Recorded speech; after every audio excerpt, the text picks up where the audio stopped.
long-time and beloved record store in Pekin will be closing next month. The owner says the time commitment and financial stress led to his decision. Co-op Records in the Court Street Strip Mall will close its doors at the end of September. Owner Denny Smith opened the store in 1998, and since then he moved to Nashville for work and has been running the store from Tennessee. He says it was a tough decision, but with his current jobs, he doesn't have the time to run the store the way he feels it should be run, and says it never fully recovered from shutting down during COVID.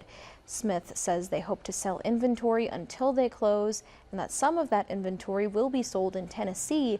The store will be open 7 days a week until it shuts its doors for good on September 30th.